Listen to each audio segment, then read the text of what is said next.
Welcome to the Slow Living Podcast. If you are ready to ditch hustle culture for good while continuing to meet your personal and professional goals, you are in the right place. I'm your host, Stephanie O'Day, and I work with overachievers from all over the world who are ready to stop living life in triage mode and start living the life of their dreams, one filled with abundance, joy, and a sense of purpose. Life is meant to be enjoyed, not endured. Let's get started. Hi there, Slow Down Society. Steph here, and we are on episode 173 of the Slow Living Podcast.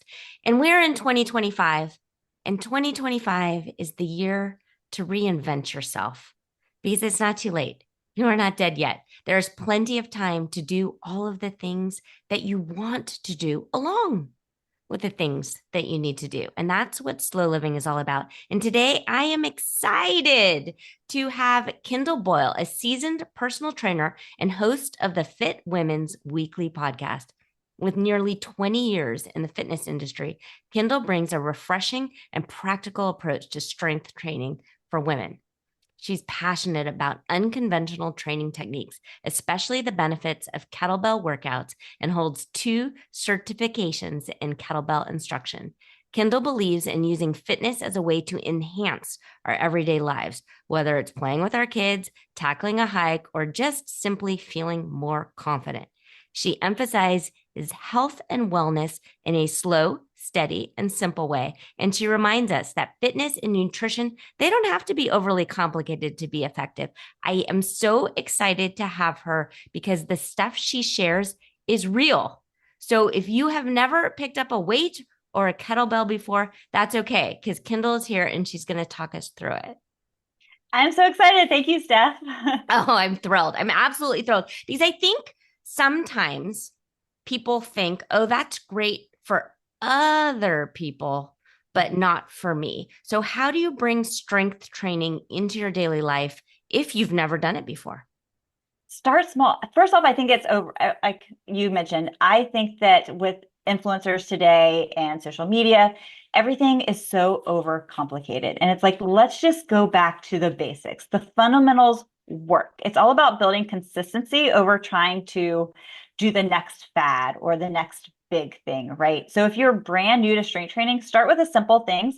Don't worry about barbells, kettlebells, dumbbells. Don't worry about all of that stuff. First, just learn how to be comfortable moving your own body through the fundamental movements, like I say, is squatting, planking, push-ups, lunges. If you can do those things, once you perfect and feel confident doing those things, then you can start implementing external weights to make yourself a little bit stronger. But first, just start with the basics. Start doing what we like to call fit quickies each day.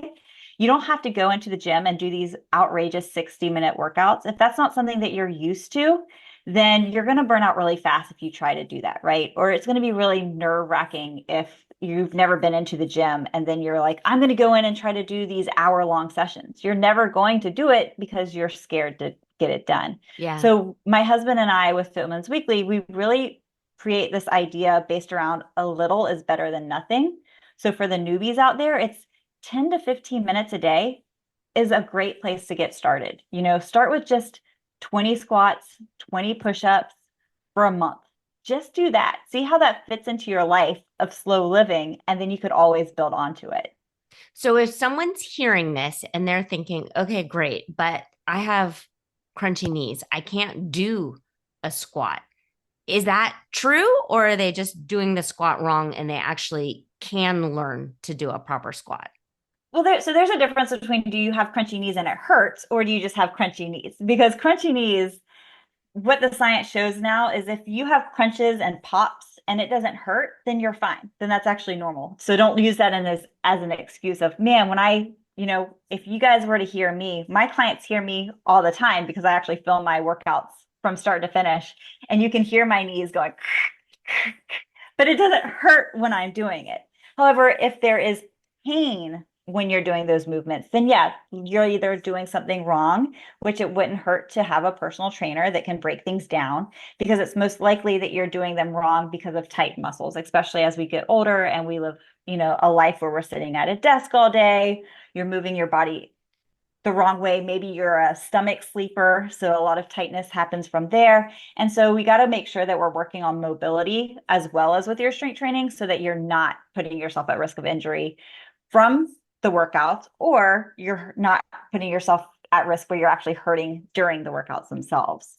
I'm a big believer that when it comes to specific types of workouts, that there's three that everybody, especially as we're getting older, I am in my 40s too, that we really have to start focusing on. And it's kind of, we don't want to, but you got to, and that's mobility. And I know that you are really big with yoga, strength training for our metabolic health, our muscle health, and our bone health, and cardio for our lungs and our heart health. And it doesn't take a long time to be able to fit those three things into our daily schedule, but they all should be a priority in some sort of capacity. Yeah. When people are this kind of, if I can't do it quote unquote perfectly, I'm just not going to do it at all way. So The all or sometimes none. people, yeah, the all or nothing approach, like, well, I don't have the money to join a gym, or I don't have the time to go to a gym, or oh, I just did my hair and I don't want to take a shower. Like all of these different roadblocks. How Right. do All the people get, excuses that we make for ourselves, which are yeah, a so, lot of them are valid, absolutely.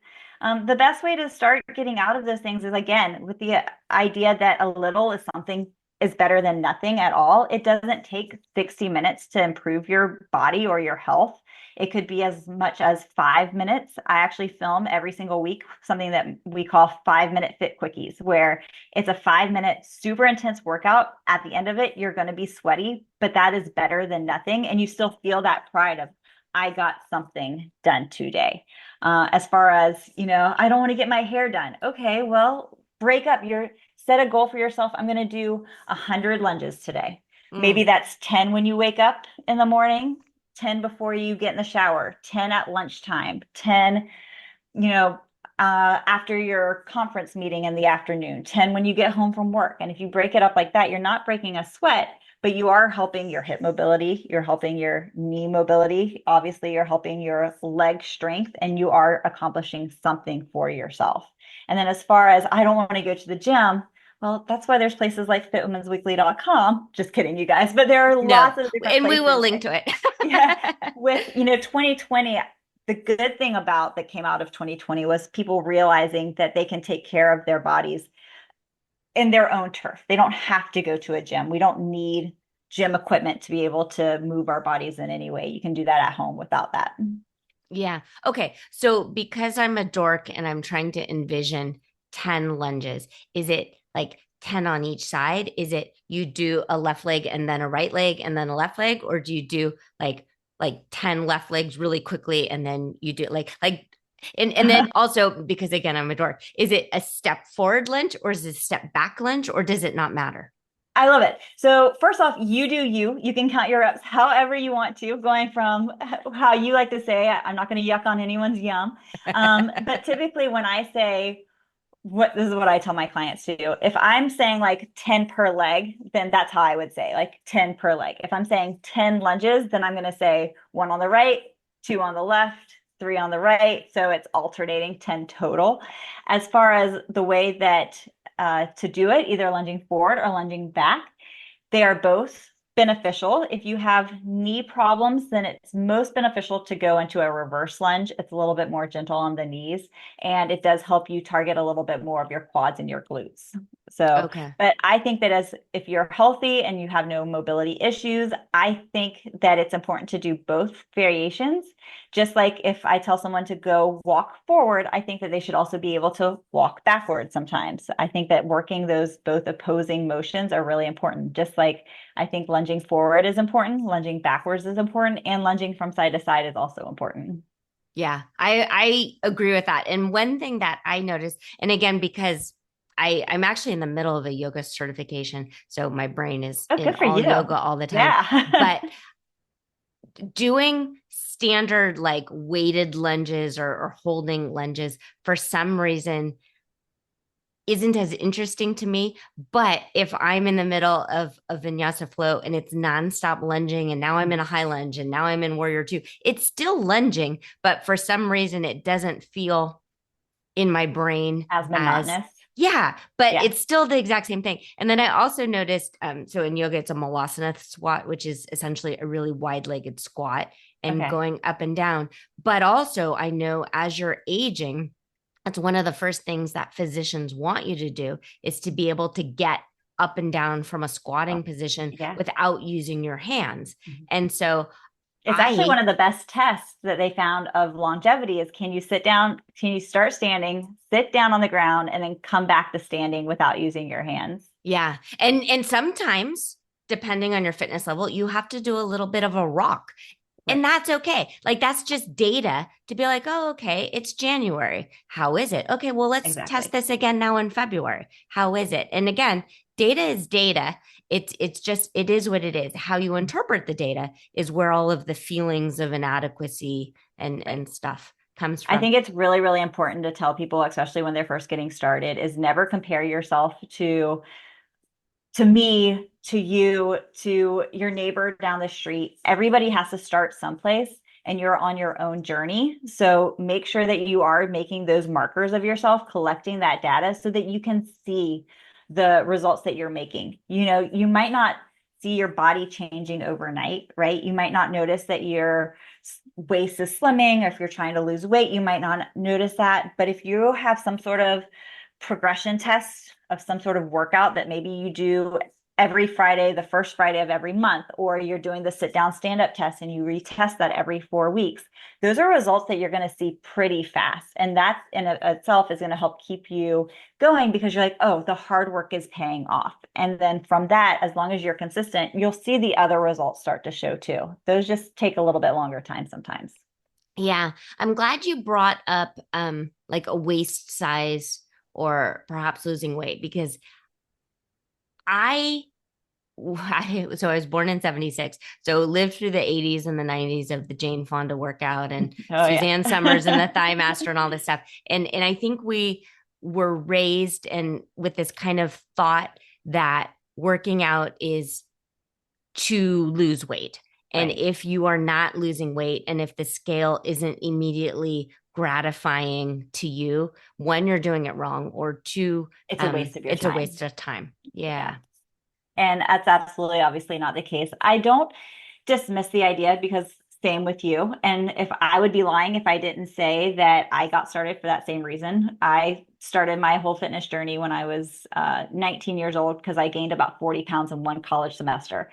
And so, yeah, that was my why to get started. Okay, But so then, just because I know you, I want to poke yeah, at yeah. you at how Okay. cute and fun you are that you overachieved on your freshman 15. So Oh, always. Yeah. I'm telling you, if I'm going to do something, I'm going to do it right. You have learned so much from me already about my person. I feel seen. Yes, if I'm going to do something, I'm like going to do it right. And so I went to the extreme for that way. And then I went the extreme and battled an eating disorder the next semester. So type A Mm, personality for sure. But what got me started was I wanted to lose weight. And then what kept me going was the fun that I had of being able to be like, wow, getting strong is really cool. I lifted, 20 pounds last week. Can I do 25 pounds the following week? And so it was then the motivation of like, how fit can I get? And then that also then later created even another why to my reason of, okay, first it started weight loss. Then it was like, how fit can I get? And then it was just, man, I feel energized throughout my day. And at 40 years old, I know I am a lot more fitter than a lot of people around me at that age. And now that's my why to keep going. So that, like you had told me, you want to be able to be on the ground with your grandkids and stuff one day. And I'm out there cartwheeling at 40 with my nieces and doing handstand contests. And so now that's my why. So it's really fun that with time, your why changes, but it's important to have one. yeah. No, I'm thrilled that you brought up. I'm also really thrilled that you brought up cartwheels. Because I my day job is I work in an elementary school, and every once in a while, fourth or fifth grader will be like, "Well, Mrs. O'Day doesn't do cartwheels." I'm like, "Oh, Want to yeah, see? yeah." And I'm like, also, Mrs. O'Day just is going to challenge you to a headstand contest right now. But then yesterday on the soccer field, we're recording this, you guys, in mid-November, so it's Veterans Day weekend, although this isn't going to air until January. But I know my brother and sister-in-law listen to the podcast, and they watched this happen in that my 20-year-old was home from college. And so then we launched into a handstand competition. And then in my brain, it was so just lovely and graceful. I thought I could kick into a chain link fence and it would hold me, but I was a little too far away. And then I rolled my neck. So then I started doing a somersault into the fence and it was so non graceful and so icky. And then my brother had to like pick me up and fix me. But I was terrified that I would wake up this morning in a whole bunch of pain, neck pain, and just be miserable. And no, I'm fine. I still got up at 4, still got to meet with you. And it's fine. Like, okay, so all of the yoga and all of the flexibilities train and strength training, because it is a lot of strength training also. And I do we'll get into kettlebells. I actually really have a kettlebell that I really like and it's super fun. But it works, guys. Like it legit works that I turn 48 in a few weeks and I'm not broken today, even though I had this very embarrassing, ungraceful. And even on the flip side, if you had woken up a little bit tight because your body is so healthy, you'd recover a lot faster. That's not going to be something that's going to sideline you for weeks on end. It's like, oh, I'm tight. But then in 3 to 4 days, you'd probably be absolutely fine. But I love that. Yeah. It's all about what we call living your fitness. Like we work out to be able to go and do headstands and to make a fool out of ourselves. And not to because move our we're bodies. trying to put it on Instagram either, by the Right. way. Exactly. I got the best compliment. Again, I don't have kids, but I have two wonderful nieces. I love them. And my oldest niece, we always do when she stays the night, we'll go and do like Ghost in the Graveyard. We play tag. We make these memories of like Wait, fitness stuff with them. okay, wait, pause on that. Yeah. Does that mean you're playing tag in a cemetery? No, no, no. You Oh, never played Ghost in the Graveyard when you were no, in I the, don't know this what is like that an is. 80s kid. It's basically hide and seek, but at like 10 o'clock at night outside. With a flashlight? Because we played flashlight tag. Is that No, the you're same not allowed thing? to play Flash. No, because you want to like pitch black. You want to be able to scare. So we let each other ride, like go throughout our whole neighborhood. So we're going through like backyards and stuff. It's so much fun. But she told us not too long ago of like she calls me Kiki. She's like, Kiki, you know, you and Uncle Dan, my husband, y'all do things with me. You don't just Yeah. buy me stuff. And those are the memories that I love. We've taken her rock climbing and we've taken her ice skating, which I would never, my body cannot handle that one again. But those are the reasons that makes me so happy to do the things that I do in the gym. So I could do those experiences with them. Yeah. And that's what they will remember. And it's so much more gratifying than sitting in front of a tablet. So I absolutely agree with you. I wanted to talk about the kettlebell and just how fun it is for me to, I mean, again, I like binge watching Bravo, but I will play around with my kettlebell while also Watching hanging TV. out. Oh, that's Yeah, awesome. hanging out with my That's a housewives. great tip. Yeah, every commercial break, knock out 30 kettlebell swings for sure. So if someone is to buy a kettlebell for the very first time, is there a specific weight or do you just like So again, coming from everybody's on their own journey, right? So the kettlebell for me is most likely going to be very different than the size kettlebell that you would start off with. We do generally recommend if like people are like, okay, but give me a little bit of direction, right? Because that's not very helpful. I do generally recommend having kettlebells are generally they're a Russian implement, so they're done in kilograms. So a 16 kilogram kettlebell, which is a 35 pounder, is a really great one to start with because that's a heavy enough one where you can do things like swings and squats, and chest presses and doing things with two hands. I think that's a really great one to start with. And then I also recommend having a little bit of a lighter one, most likely a 12 kilogram or it's 26 pounds for doing things where you can like what's called racking, where you're holding it in one arm, doing snatches and cleans or overhead presses and chest presses a single arm. So going back and forth between those two. But then again, if you have a really big background in strength training, then maybe something more like a 20 kilogram would be a great one to use for swings. But generally speaking, we call it the blue and the yellow kettlebell because they're oftentimes colored the same way, but it's the 26 pound and the 35 pound are the best ones to start with. okay. I recommend there's also two different classes.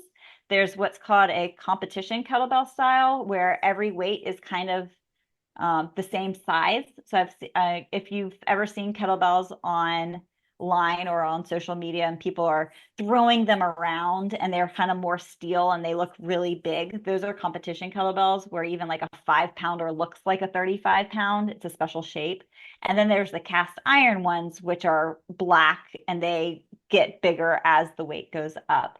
I prefer the cast iron. That's called the Russian kettlebell. But again, that's just a preference. I've had people ask, well, which one is better? One's not better than the other. You are adding external weight to your body. It's going to make you stronger. It's going to help you in the long run. What is so you mentioned that you have a Yeah. favorite one. What is it? So it must be the 25 or 26 pound Mm-hmm. one. It's not colored. I actually saw the ones online because I kind of like the look of them a little bit better, but I'm Scottish frugal, so I'm not going to buy anyone. Scottish But frugal. I've never heard that. it's super Scottish. Yeah, super Uh-huh. frugal. But yeah, so and I guess it's not cast iron, but it's definitely metal. I think it must be the 26 and it's engraved and it has like the It's just writing on like it. black or Yeah. gray. Yeah, But yeah, what I like is I can like in a commercial break or yeah. something for 3 or 4 minutes, I can squat, lift it, and then for me, I need to really pay attention and tighten my core, but Mm-hmm. I can like thrust forward and get in this nice big swinging thing. Mm-hmm. And am I right then that a kettlebell workout will touch upon your three things of mobility, strength training, and cardio? Absolutely. That is one of the best parts about it, because you can use it for more of what's called ballistic training. So when you're doing kettlebell swings or kettlebell cleans and snatches, those are kind of like the three common moves. Those are called ballistic movements, and the way that you're using your hip thrusts to swing it around. And so that's going to give you a really big cardio kick. Your heart rate's going to go up. You're able to do it for a prolonged amount of time, right? So it is a great cardio workout. And at the same time, because of the way that you're swinging it up, you're having to use those stabilizer muscles in your core, so you're getting a great core exercise from it too. I think I read there was some research not too long ago where I want to say it was like you use 58% more core muscles when you're using a kettlebell versus using a dumbbell, because of that ballistic movement that you're doing, but also because of the shape. This is what makes the kettlebell really cool. And people are like, well, what's better, kettlebells or dumbbells? So with a kettlebell, you have the bell and you have the handle that comes up from it, but you can't balance it. You can't say this is the center. Whereas with the dumbbell, you have the weights on each side. Technically, if it's light enough, you could balance it with your finger in the middle, right? And so because of the way that you hold the kettlebell and that unevenness with the center of gravity, you're utilizing more of your core just by holding it. So then when you also implement it with squats or deadlifts or swings, you're just adding that much more to it. So you're getting a lot more efficiency out of it than you would a dumbbell. Yeah. Yeah. I'm glad actually you brought up deadlifts because I'm realizing through my yoga and through a lot of different strength trainings, I didn't know this until I learned it. And now that I've learned it, I can't unlearn it. Um, I tend to lock my knees and I seem to have hypermobile joints. So Mhm. for me, locking my knees was actually, I was overextending my joint and I didn't realize it. So now I'm making a conscious decision all the time to have, even when I'm standing at work, because I have a standing desk, to have a little micro bend in my knee. But a Mhm. micro bend, to me, what I think is a micro bend, if I actually looked You're at like it in a mirror, squatting. it's just a straight leg. I was always locking in this like hyper extendy way. And so that was why for me, I thought I had really bad crunchy knees. And now I've decided on purpose to keep this slight micro bend, which probably is a real You normal. probably have hyperact. Do you have super tight quads? Yeah, so now I'm learning like, oh, Yeah. okay, so the reason my knees were hurting and why the deadlifts bothered my knees so much is because I wasn't actually using the muscles as much as I was using the joints. And Right. I mean, I needed to live a very long time in order to learn this lesson, but Hey, I you're learning think now. It doesn't I matter. know, Yeah. and the hope is to ward off surgery for as long as Mhm. possible. Yeah, for sure. I think that that's a really big mistake. And again, because we're all so tight, we develop these tightnesses in our muscles from whether it's bad posture or from sitting all day long. And so a lot of times we think, oh, my knees hurt, I need to go have knee replacement or knee surgery of some sort. Where really it's like, oh no, it's because I sit and my hips, Hip my flexors. hip Yeah. flexors are tight. So now my quads are tight. And when your quads are tight, they pull on all the ligaments in your knees. Or I sit all day and my erector muscles and my lower back are super tight. And then that's going to pull on my glutes. And now my hamstrings are tight. So now my feet, my ankles hurt. It's like Yeah. a lot of times injuries can be prevented and fixed simply by strength training and stretching and mobility rolling too. And yoga is obviously a huge proponent of Yeah. that too. And I think it's also helpful to remember that uh like humans are not designed to be in these artificially lit boxes Right. sitting in a cubicle all day long. Like we're supposed to be doing all of these things. We're supposed to go lift the bale of water and all of Right. that kind of stuff. And we're just not anymore. So the same way we're at times like replacing our nutrients with vitamins, we have to sometimes artificially create work for our muscles and our body. Exactly. And it's not indulgent. It's what you have to do in order to be a well-rounded human.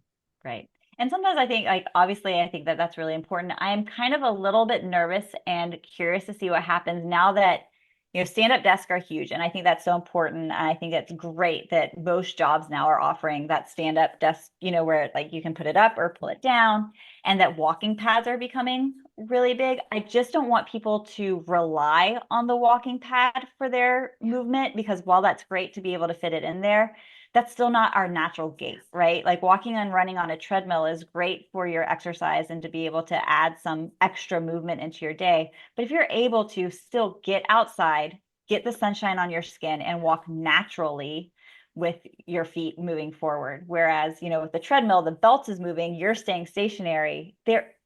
I think in the long run, I'm curious to see if there are going to be any like shin splints, the numbers are going up, or are feet issues going to go up with time as we continue to rely a little bit more on those artificial movement patterns?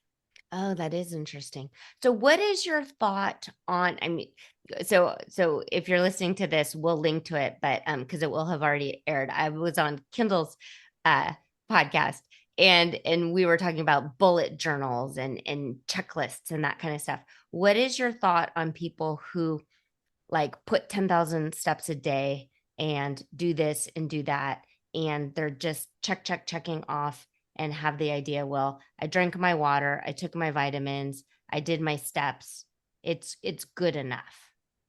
I think that that's a great place to get started. I mean, those are healthy habits and they're very simple. I prioritize, I'm like, if you're just trying to focus on a few things, focus on drinking water, getting your protein in, and eating fiber.